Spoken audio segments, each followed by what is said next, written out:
It's been a while since I last produced a video for MindThatEgo, so I wanted to just create a video today that gives a bit of an overview of everything that I've been up to and everything that I've been experiencing and all the different challenges that I've had in my personal life, as well as creative things going on behind the scenes and all that kind of stuff. I know I produce a lot of written content, and partly that was a conscious decision to just focus on writing for a little bit, although I would like to step up content of different formats, including video, including the podcasts, which is an exciting update that I have there. But truthfully, I mean, one of the reasons, so I wanted to make a video today. I'm recording this on Sunday. I've not been in the best place, generally. I kind of reached a point where I guess some form of crisis with my process with MindThatEgo and creativity. And I've put a lot in, a real, put my heart and soul into the project for close to 3 years now. And over the past few months, I've completely redesigned the website. I finally published my book, Mindsets for Mindfulness, which was incredibly challenging to bring all these ideas together. And I've been really putting a lot of thought into the quote unquote brand, which essentially is me and my way of sharing these kind of insights and different things that I pick up and learn and I apply to myself and I experience and all this kind of stuff. But yeah, I just hit a bit of a wall, and I think I've got a tendency to be quite difficult, quite hard on myself, and put a lot of pressure on myself. I also have a lot of ideas. You should see the Trello board that I have full of ideas, but I've actually found that I've been quite overwhelmed by the frequency of ideas and actually not knowing what to follow and when to follow. And on one side, you might sometimes struggle to actually get ideas, and I've been struggling to sort through the kind of rapid, incessant stuff going on in my head at times. So that's created a bit of overwhelm and looking as well. I talk a lot about balance, and in work with clients and just generally in life, balance is so important. And this recent, let's call it a breakdown or kind of pause for reflection, was also the result of exploring where my life is balanced and where it isn't. And I know I have a tendency also to become consumed by the projects that I'm working on. And MindThatEgo is certainly something that consumes me, as well as the stuff that I'm researching behind the scenes, and the amount that I research and the insights that I have and the kind of map or the pieces that I'm putting together for future projects, for future articles, for future books. That's not reflected in the output at the moment, and it's something I would like to address without trying to just produce content excessively. I don't know if I'll ever do that. But basically, personal life. I've recently had my 30th birthday a few weeks ago, and that is certainly something that has led to some introspection, even though I'm always introspective. It's like it's introspection within introspection within introspection. And you can probably get some insight into what my mind is like, and it has led to reflection on what balance is MindThatEgo. Am I going in the right direction? What potential shadow elements of this project are there, and that's certainly what I've confronted recently, is this shadow element of my ability to I guess be consumed can help me become very involved in and learn and share, you know. Even from my direct experience, it allows me to really uncover like deeper aspects of what's going on, but at the same time I've not really shared the load myself, and that's something I want to be quite open about. I talk about the importance of sharing and looking at a support network, and I've only just asked for help, or at least just expressed to a few people that I'm kind of overwhelmed at the moment with everything going on. It's important for me to be kind of transparent about that, and I've realised I need more support with the process of creating stuff for MindThatEgo anyway. And then this reflection has come up perhaps because of the birthday, but also I've moved into my own apartment, and this is something that I wanted for so long, and I love it. You can probably see how bright it is. I would give you a tour, but there's still a bit of work to do. But this has given me, it feels like a milestone, and it's given me my own space, which can also then lead to even more reflection, more introception. I'll give up on that. But it can lead to more reflection, I guess. And I'm living in a different area in Berlin, and I've moved away from people that I know and love. And I'm closer to nature, which is what I've wanted. And I'm kind of at this juncture where I'm moving towards a vision of how I want my life to be in terms of my spiritual practice, in terms of my creative practice. And now the reality and the vision are kind of aligning, and I'm just seeing where they don't quite match up, or where certain tendencies are influencing where I'm at. So one of them is certainly perfectionism, or being too introverted and not asking for support, basically. So yeah, I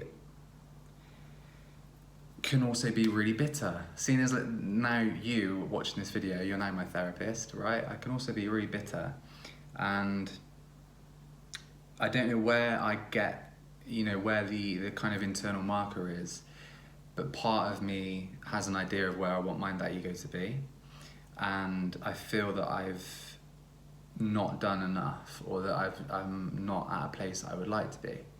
And then I think, well, is that down to just purely followers or engagement or all these different things?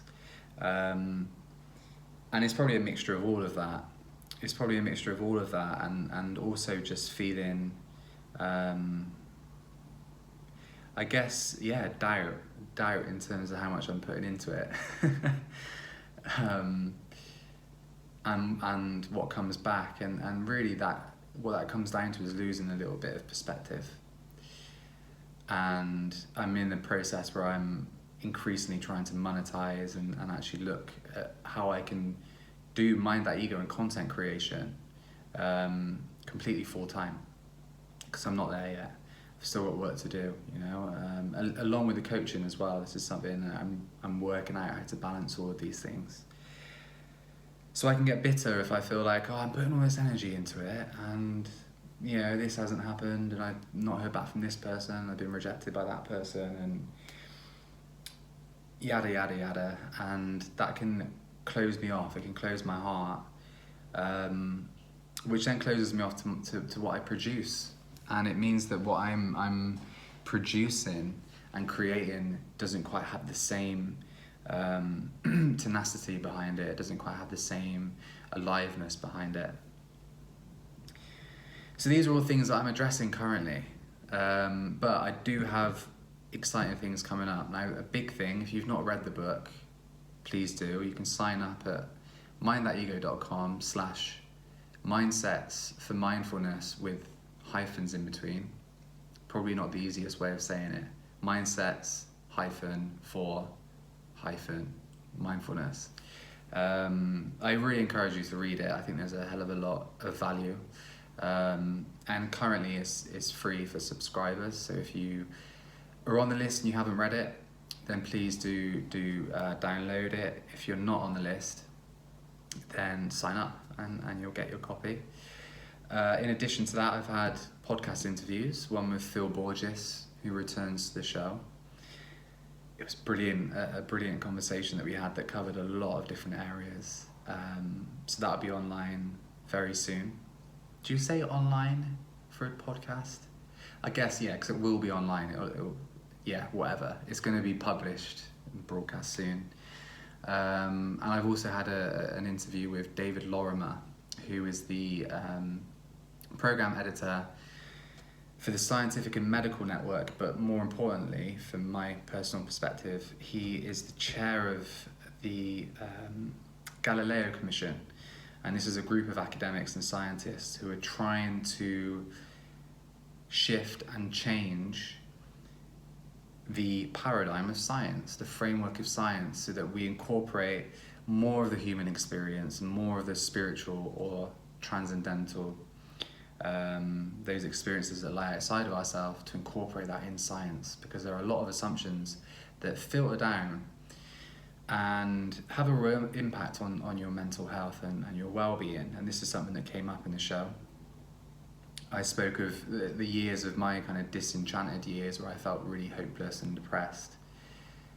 A large part of that was informed by my worldview. So this is a really important area.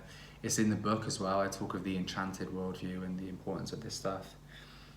But this is also going to be online soon. I've now been talking for almost 12 minutes, so well done. If you're still listening to me, go on. For now, I think that's it. I've also really been reflecting on how I share content on MindThatEgo, and the need for me to take more ownership of my truth and authenticity in terms of spirituality, consciousness, my personal understanding and insights towards depression, towards mental health, towards meditation, towards mindfulness, towards what is actually possible, you know, in terms of reality and existence and what we can tap into and what our potential is. And I still feel that I'm holding back a little bit. So that's a challenge for me, because I come from a background of skepticism, and I've internalized this little skeptical voice that is there a lot when I'm producing content, and I don't really want to do that anymore because I think it hinders the content and the quality of the content. Part of me is afraid, I guess, afraid of losing people if I really take ownership for certain things that are maybe a lot more unconventional and unheard of. But ultimately, the current paradigm is completely broken. The way we view ourselves in relation to our potential and our kind of role in the wider cosmos, the more kind of existential themes that come up, you know, the story that we've got at the moment isn't working, so there's got to be a different story. And I will do all I can to produce content that respects the background and where I'm from and mental health, but we'll view it through this lens. You know, it has to be viewed for me through this enchanted lens and through the lens of consciousness and spirituality as a wider experience. This is the direction that we're moving in terms of consciousness expansion. We're moving into a new experience and a new way of understanding depression, a new way of understanding anxiety, a new way of understanding psychosis, and all of these experiences which can be completely transformative rather than something that we feel victims of. So I basically feel the need to be a lot clearer with my message, and I know that some people will fall away through me doing that, but I'll also then gain people that really resonate with my work. And I do also know that there are many people that do incredible work. In terms of the more conventional approach to mental health, mine has a lot of the conventional in there, because I deeply respect Western psychology in a conventional way. Also the less conventional Western psychology, such as transpersonal psychology, things like holotropic breath work, the people that are on the fringes a little bit, and the work that they're doing. That's the stuff that I feel is really important in terms of consciousness as a precursor to healing and transforming and experiencing reality in a different way. So yeah, that's it for now, really. That is just something that I felt the need to share. We're on 16 minutes. Well done for making it this far. You've probably not got anything better to do, so enjoy. But yeah, thank you as always for being involved, and for connecting with what I produce. I'm far from where I would like to be. I've got a lot of work to do within myself, but also in terms of how I guide others and how I teach what I learn. So it's an ever evolving and ever learning process, but I have absolutely no doubt that I will continue to learn and continue to evolve. And in that process will hopefully allow you to continue to learn and to continue to evolve.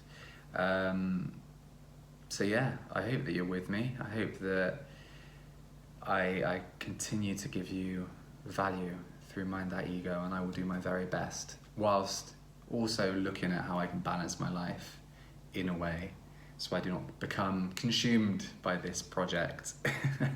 That is my mission for the next few months. Anyway, enjoy your day or your evening, your morning, wherever you're at, and I will be back very soon.